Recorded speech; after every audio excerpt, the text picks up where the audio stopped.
because I've hurt my rotator cuff and torn it, what happens is all the muscles around go into a spasm, okay? They go into a spasm, and the reason why our body does this is it's like a natural cast.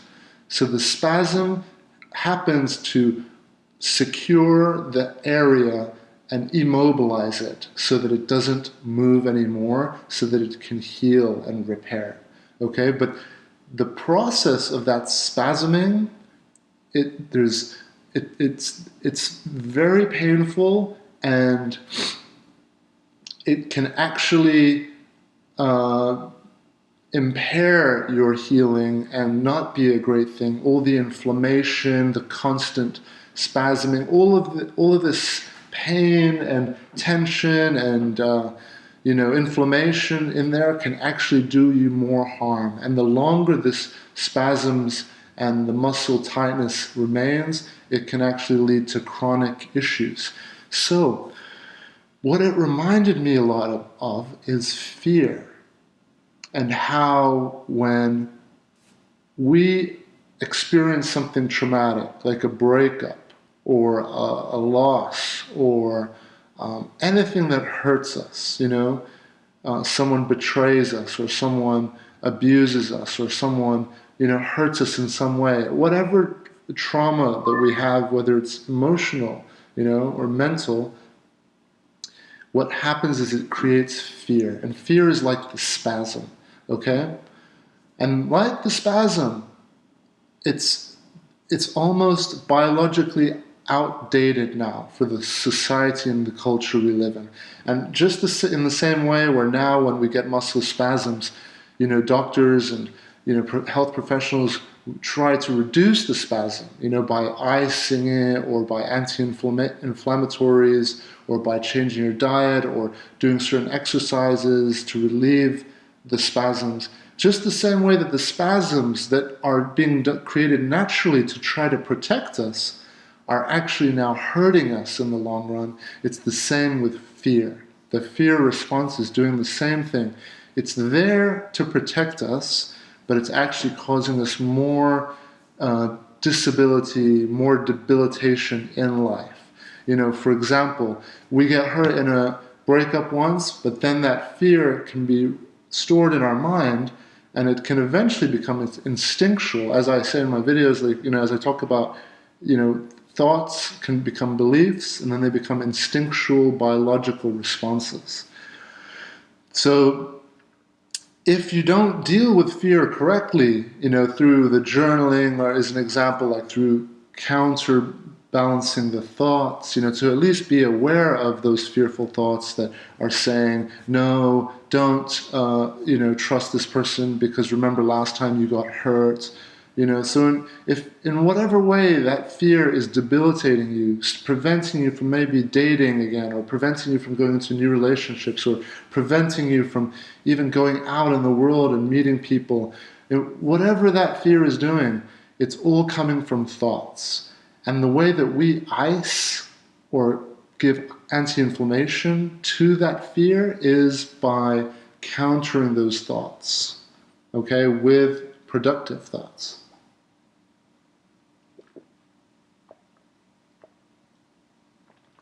Excuse me.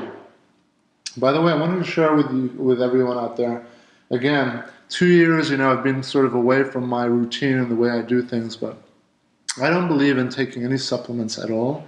I believe that diet, food, I'm a believer that that's your medicine, and we're our own doctors. Nobody's going to know us as well as we know ourselves.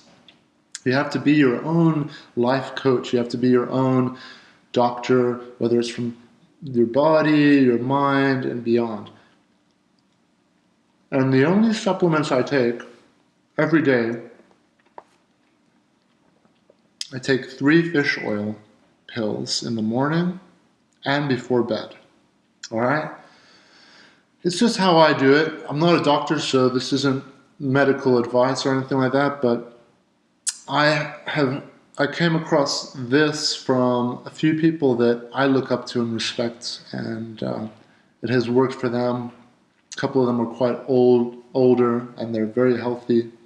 and they swear by doing this. And I started this about maybe 8 years ago, and I tell you, it's helped me so much. And every time I stop, I can feel my joints. I can feel basically, fish oil, omega-3s. There's a lot of good oils out there, in things like avocados, olive oil, fish oil.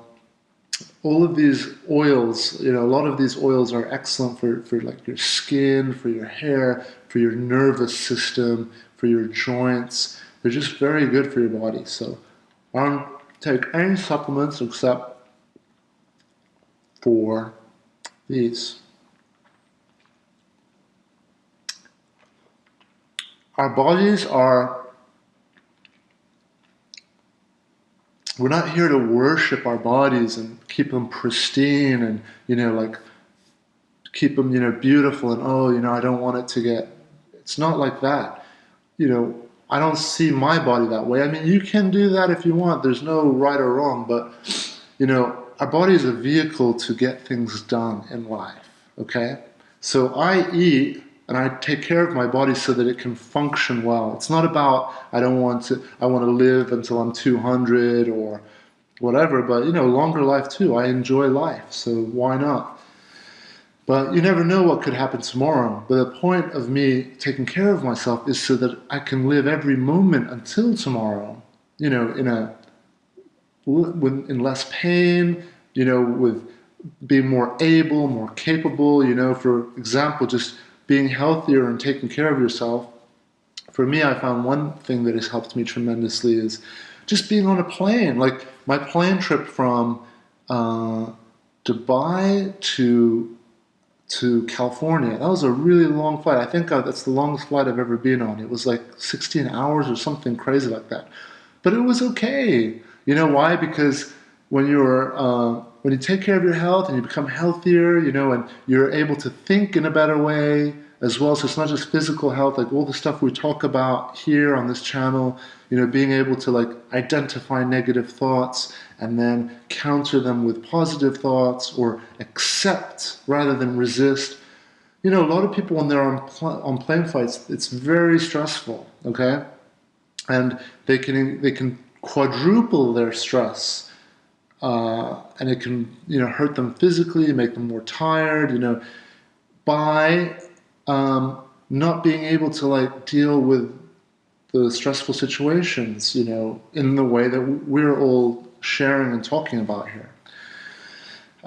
So it helps tremendously to tune this vehicle that we have, this body that we have, to just take care of it, to help it work as best as possible, whether it's mentally, physically, and beyond. So anyway, going back to the shoulder, the spasm, and how fear is very similar, I just started to notice that while as I treat my shoulder, it made me more wise to like how fear works and how treating fear is in the same way, and if you allow fear to take control of your life, then it will become stronger. The spasm will become stronger and it'll take over, and then you will lose mobility. If you don't do the correct exercises while you're having this sort of issue, then you can lose your mobility. You can things can happen, the tendons and muscles can calcify and become, can develop scar tissue. All right, and it's the same with fear. So when a spasm first happens, that's the best time to deal with it. Unfortunately for me, I didn't, 4 or 5 months ago when this happened, and now it's going to be more difficult.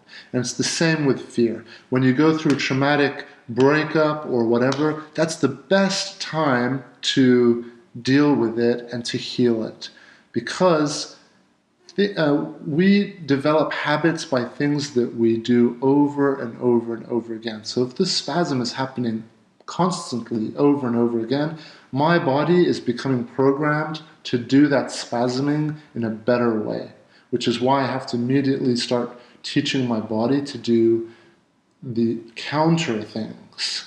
All right, so we have to guide our bodies to counter the harmful things that are happening to it. So if fear all of a sudden comes in, which is a natural protective response to like a breakup or whatever, and fear can manifest in so many ways. You'll start to have all this negative thinking. Oh, this person didn't love me. I'm going to be alone. I'm never going to find happiness. What if this person is sleeping with someone else now? This person's happier now than they were with me. It's like endless sea of fearful thoughts that only create more anxiety, create more debilitation, just like that spasm.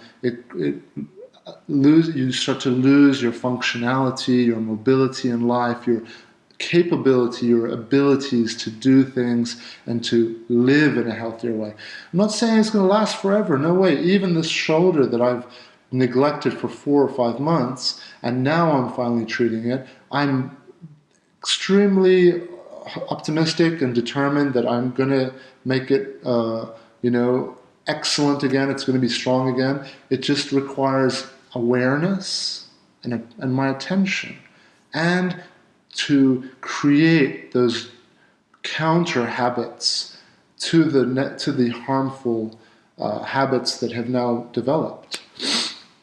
So it's amazing, like as I read more and more about this, that your body has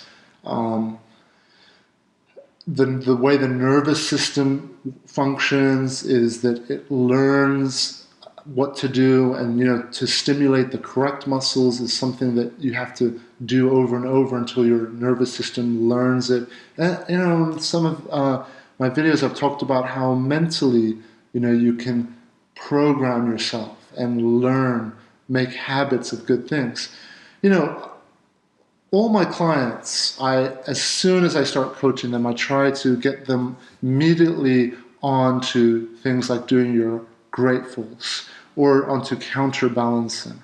Why? Because the sooner you start doing those things, even just your simple doing your gratefuls, is you're exercising your mind to counter the harmful thinking that you've been doing over and over, constantly, day after day, for weeks, months, years.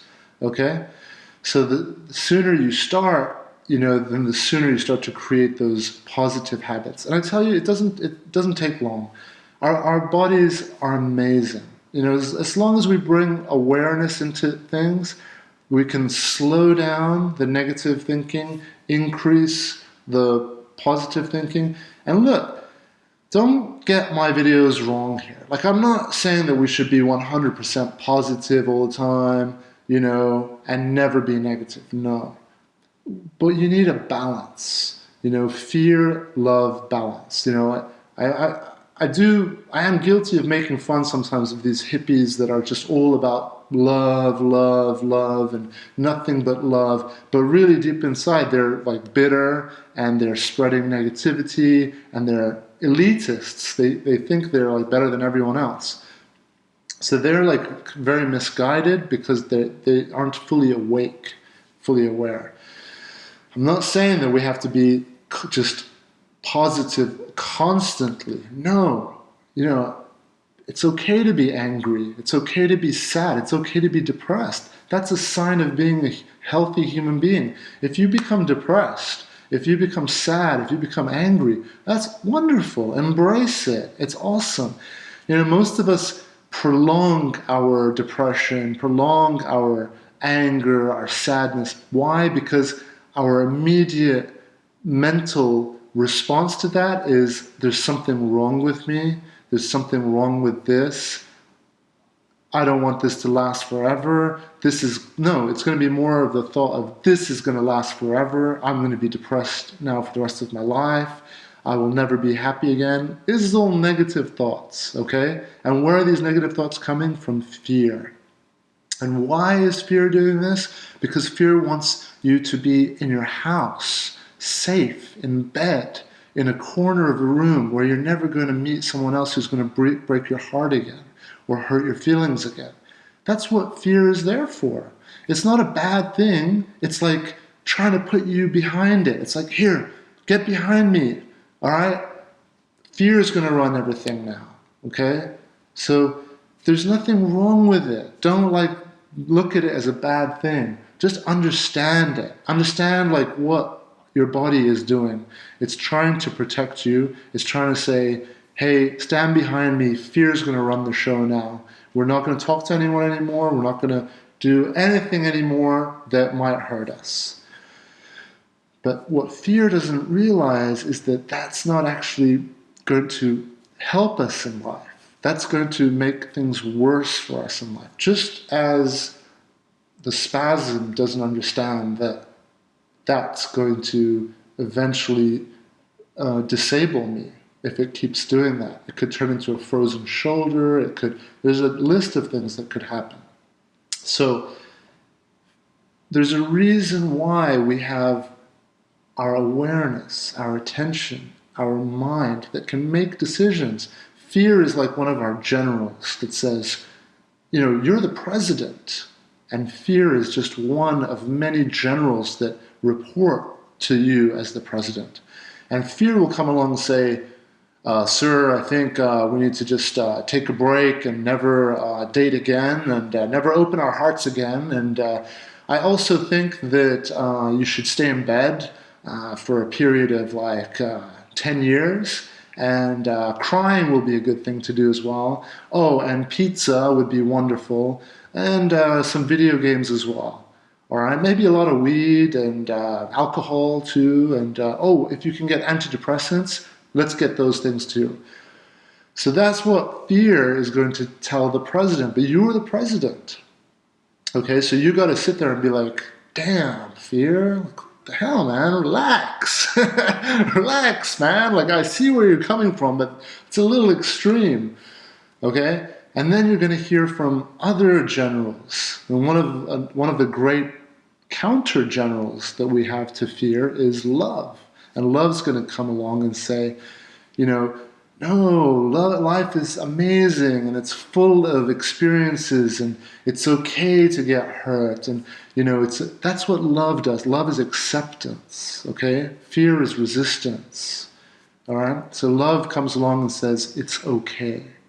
That's, for me, one of the greatest things I've learned is to almost anything that you ever do or think is to treat it first with love and acceptance and say it's okay. So I tell this to a lot of my clients. My clients will be like, oh, I can't stop thinking of this person, or, and then I'll remind them. Now, this is what coaching is. Coaching is, trying to influence them, to get them to hear what they should be telling themselves. And it happened with me when I am with good coaches every day in my gym or wherever, or just wise people that I like to surround myself with. The reason I'm doing that is so that it rubs off on me. That way of thinking, that way of life influences me. And this is why when you guys are watching these videos, and I also watch other videos, hearing these things rubs off on us. The ultimate goal is not to become dependent on someone like myself or my videos or other coaches, not to be fully dependent on them. Have them in your life and let them continuously learn from them and influence you, but let it influence you so that you can do it to yourself as well, okay? So remember, fear, love are just two generals. There are a lot of other generals that will report to the president. But sadly, most of us don't even realize we're the president. Most of us think we're fear, or we get hijacked. So strengthen your presidential qualities, okay? Strengthen your ability to, be aware of fear, negative thoughts, love, all of these things. And how do you do that? Again, I focus on, there's a lot of ways to do it, but I focus on counterbalancing journaling and grateful journaling, because it trains you to become more aware of what's going on in your head and the thoughts. And the thoughts are linked to emotion. minutes. Okay, so I guess I'm going to leave it there for now. This video's gone long, and like I said, I've got so much stuff to talk about, but I'm going to try to break it all down and get more videos going. And yeah, welcome to my new place. And in maybe not so long, you're going to notice I'm going to have my cat here, who is currently somewhere else right now, relaxing on vacation. And her vacation is going to be over soon, and she's going to be back on patrolling these premises for mice. She keeps the mice away. Yeah, I live in the middle of nowhere. I live like up on a top of a hill, and there's a lot of nature around. And anyway, I hope this all finds everybody out there really well, and I hope this makes a little sense. And yeah, we'll talk more soon. All right, adios for now. By the way, my internet up here is super slow, so that's another thing that I've got to work around, which is takes ages to upload these videos, but we'll figure it out. It's not as bad as how it was in Bali. Actually, Bali internet was pretty good. All right, everybody, thanks for listening, thanks for watching, and yeah, hit me up if you guys have questions. I've been coaching more than ever right now, and it's really awesome. I'm learning a lot through it, learning more and refining the way I coach. And it's just been awesome just to meet and connect with people out there. And yeah, it's been amazing. I'm really grateful for it. So I'll talk to everybody out there soon.